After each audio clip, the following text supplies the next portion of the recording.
Pancasila, aku lang pendukungmu. Patriot proklamasi, sedia berkorban untukmu. Pancasila dasar negara, rakyat adil maupun sentosa. Pribadi bangsaku, ayo maju, ayo maju, maju, ayo maju, maju.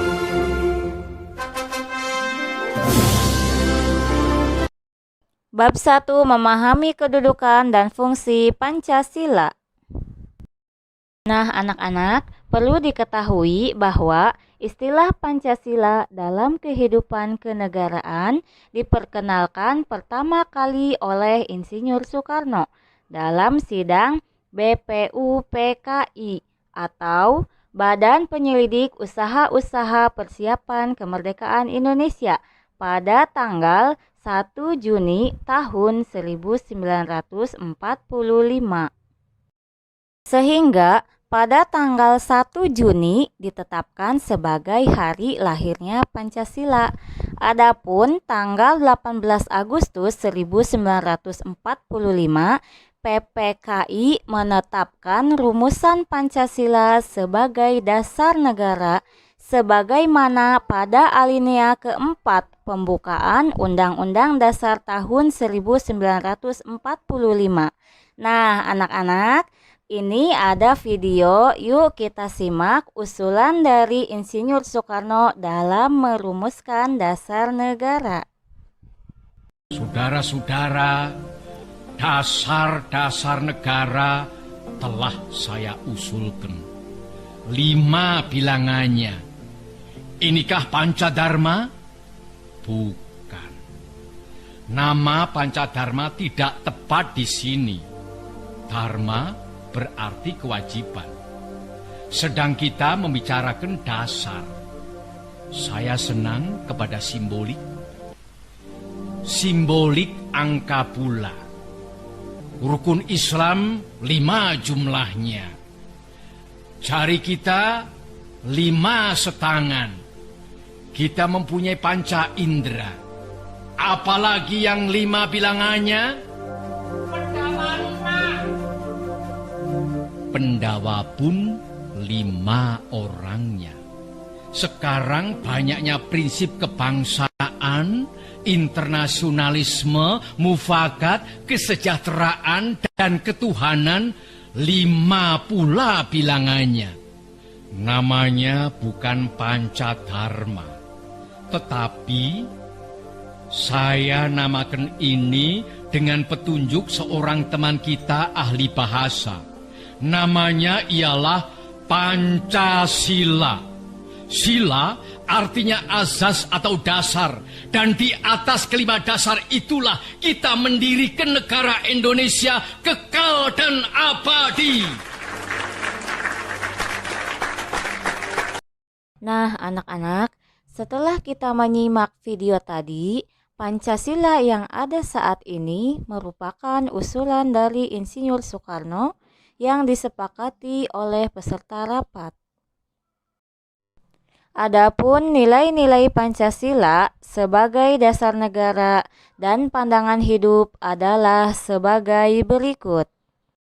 Pertama, ketuhanan yang Maha Esa dengan lambang bintang. Mengandung pengakuan atas keberadaan Tuhan sebagai pencipta alam semesta beserta isinya.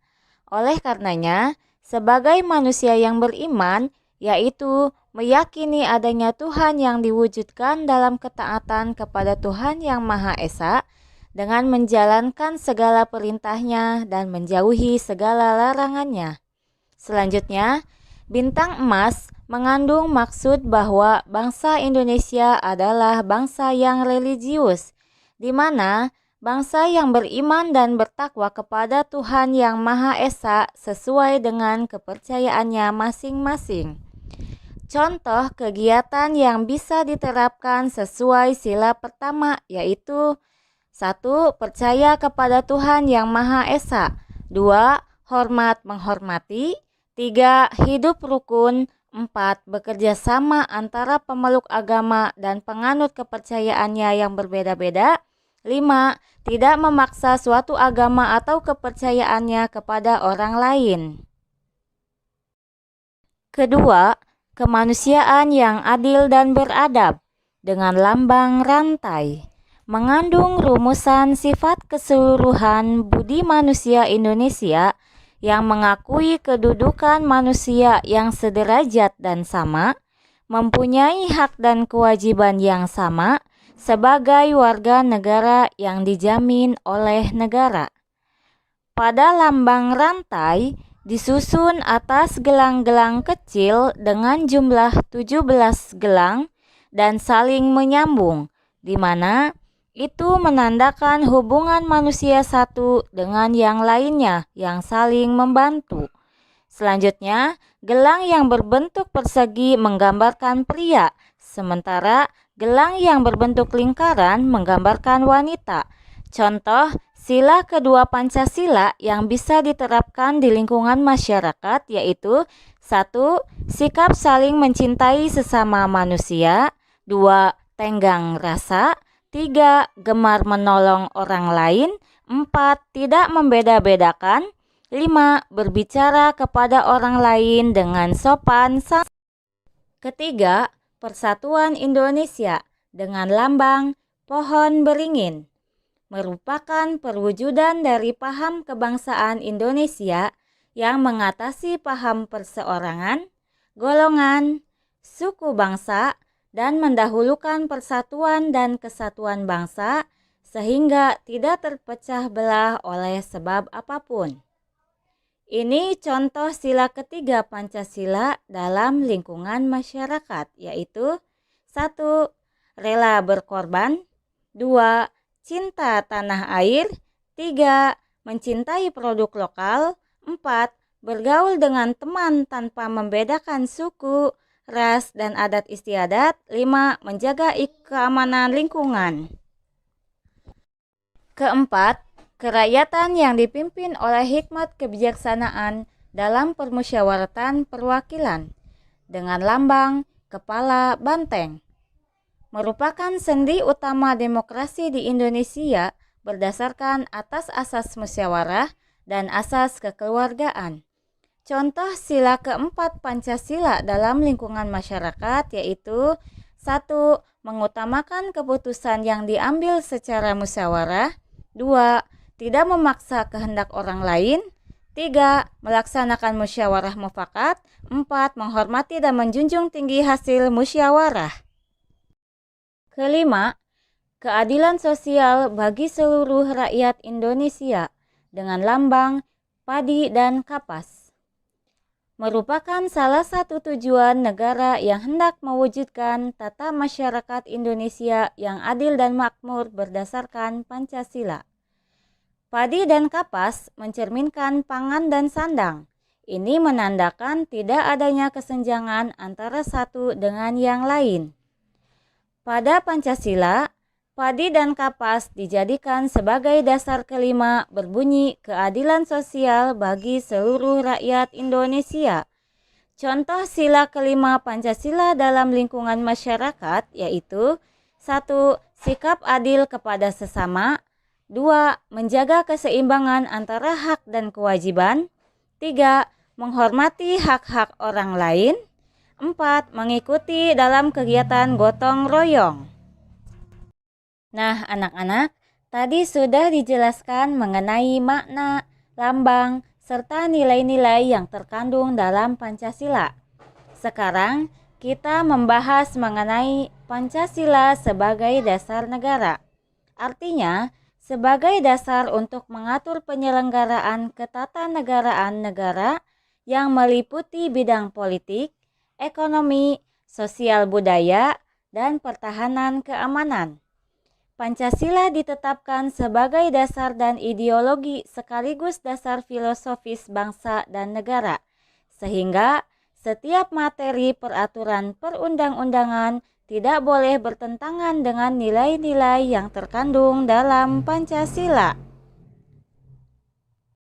Fungsi dan peranan Pancasila adalah 1. Pancasila sebagai jiwa bangsa Indonesia berfungsi agar Indonesia tetap hidup dalam jiwa Pancasila. Kedua, Pancasila sebagai kepribadian bangsa Indonesia, yaitu sebagai hal yang memberikan corak khas bangsa Indonesia dan menjadi pembeda yang membedakan bangsa kita dengan bangsa yang lain. Ketiga, Pancasila sebagai sumber dari segala sumber hukum, artinya Pancasila mengatur segala hukum yang berlaku di Indonesia. Keempat, Pancasila sebagai perjanjian luhur. Ini disepakati melalui sidang Panitia Persiapan Kemerdekaan Indonesia tanggal 18 Agustus 1945. Kelima, Pancasila sebagai cita-cita dan tujuan bangsa Indonesia, berfungsi untuk menciptakan masyarakat yang adil dan makmur.